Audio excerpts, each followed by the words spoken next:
everybody, welcome back. It's been a while since I put out any videos, so I figured it was time I started again. Spring is upon us, kind of. We got like 4 inches of snow today for some reason. Everything was gone. But anyways, don't mind my cold. I'm a sneezy, snotty coffee mess. But anyways, I figured it was time to make another video of what's going on. So the skidoos are all away. I've got all the summer toys out, and this thing just showed up in here today. So my car is on the other side in storage.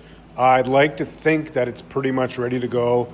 I onced it all over yesterday or the day before, and I put it in here with the rest of them, and I'm just waiting for the weather to cooperate so I can go for a little ride.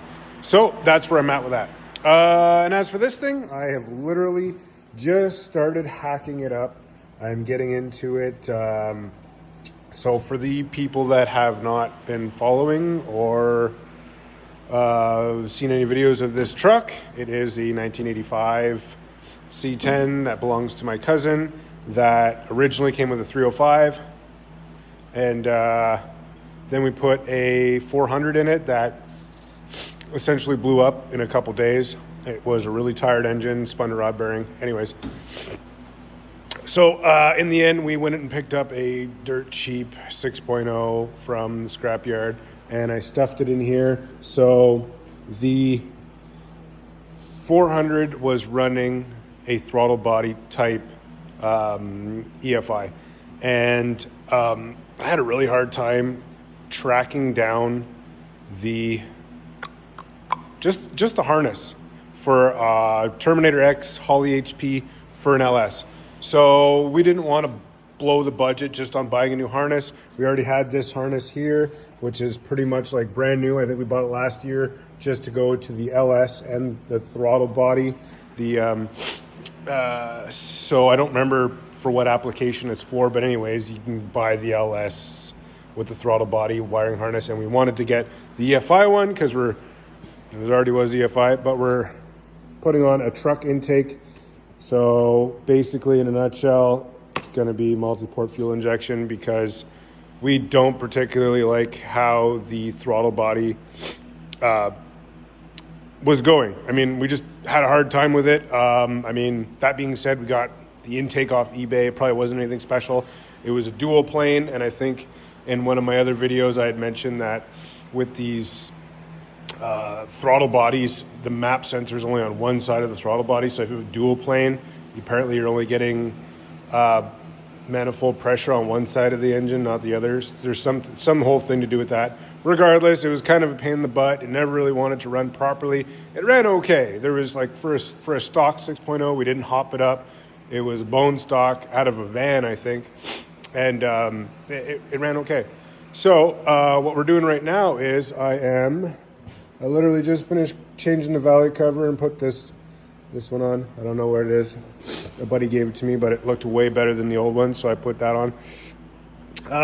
What we will be doing is multi-port fuel injection. Truck Norris, NSR. No springs required. And 243 heads instead of the boner stock 317s.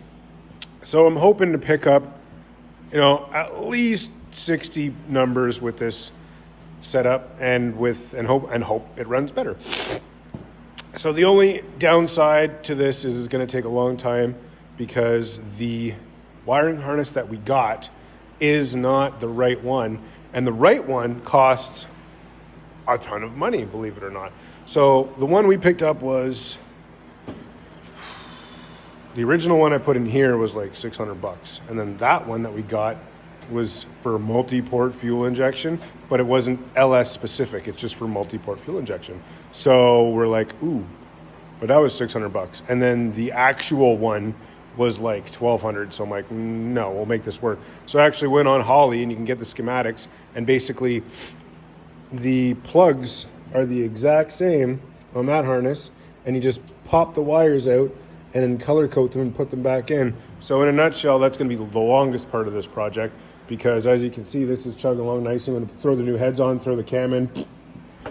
But the wiring harness, I'm going to basically pull out, put on the bench, tear it all apart, and do all the color coding, and it'll probably be this. It would have probably been smarter to buy the right one in the long run, but we're trying to save money, so that's where we're at with that. Anyways, that's an update. That's how it's going. Hopefully in another day or two, I'm going to start putting it back together with the cam, and I really want to hear this thing run and drive, because unfortunately the BTR cam, I got it from a friend. Basically, God gave it to me, pretty much gave it to me. It was pennies, and his engine blew up, and it wasn't because of the cam. It was because of a previous video I posted about these LS7 lifters that you get from BTR that just no oil gets to the top end. So anyways, the cam's perfectly fine, but the rest of his engine was scrapped. So that's going in here, and hopefully it's going to pick up some numbers, sound good. So that'll be it for now, and I'll keep you guys posted on how things are going in here. I really want to just kind of get it done, do some testing with it, have fun, and then move on to maybe working on my wife's car or another project. Anyways, thanks for watching, guys. I'll keep you up to date on how everything's going, and that's it. Cheers.